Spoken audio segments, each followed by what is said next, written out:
Here's a funny thing. This morning I went walking. I did just over 5 miles of walking and meditating and grounding barefoot on a football field by the hotel. And when I saw the sun, I looked up and I said, "Hey, Mom and Dad," or maybe Dad's not there yet, but Mom, he's coming soon.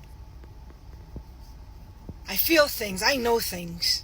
Just like I knew I had my brother in Vietnam when I was in elementary school.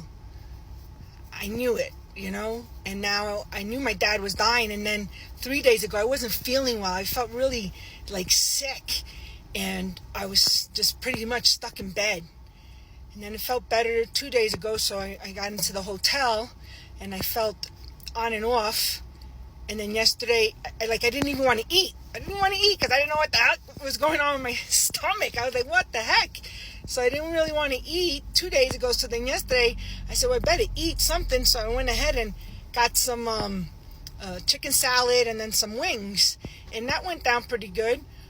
And then I walked just a little bit.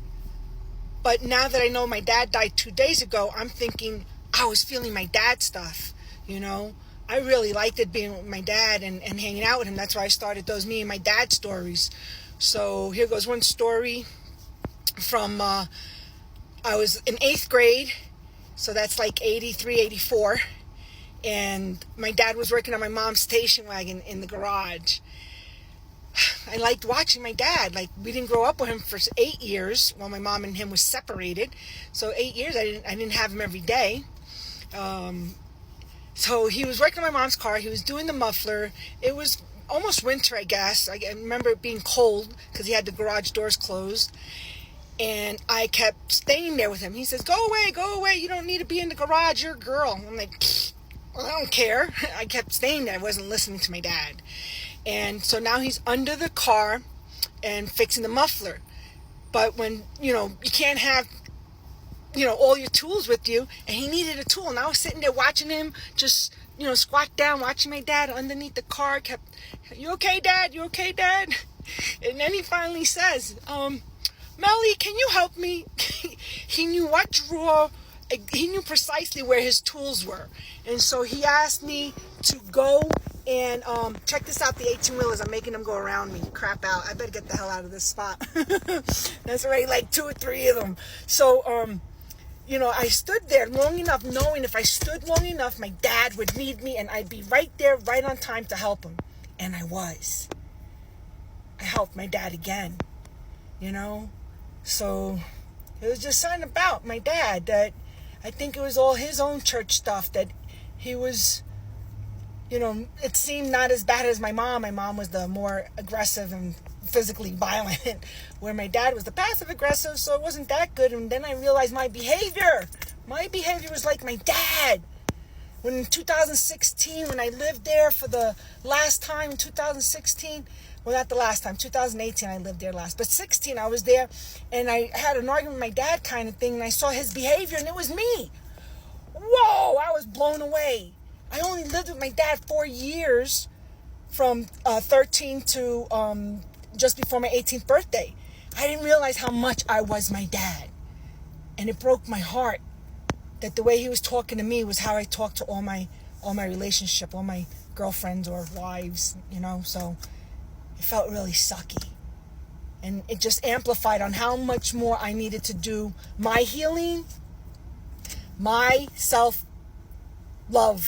my inner child, and the shadows. So I'm going back to my dad's funeral, but I'm healed. I'm healed with my dad. I got many recordings of me and my dad talking on the couch every year I went back. Since after my mom died, I kept going back every summer for a month or two, and I would stay there. And my dad didn't work no more, so during the day, I had a lot of time with my dad to talk and record him. So when I get really better at putting some of my dad clips in here, I will. But hope everybody's enjoying this fantastic spur of the moment, which is Mel's usual way of doing things. I just go when I gotta go, and I knew I had to have my bags packed. I was packed. I was chilling out in the hotel waiting for a direction from God, on the way home, which was 15 minutes from church today to get to the hotel. I even argued with God again. I'm like, yo, If that lady doesn't return the money that I just paid for the hotel for tonight, I ain't going. I'm not going to New York. I'm not losing more money. I'm giving him gangster. So I want right now as confirmation that that lady's going to return my money, and like really sweet. I'm not going to have to beg and cry. She returned the money. I was like, damn it. He called my bluff. So anyway, I'm getting ready. I mean, I'm already on my way to New York, but I'm already fantasizing about all the food I want to eat. You know, from halal to the pizza to the bagels. Oh my God, I can't wait to show you people the rainbow bagels. Rainbow bagels. Stay tuned. That will probably be happening in probably 2 days, because I have to get them in the morning. But stay tuned for New York adventures.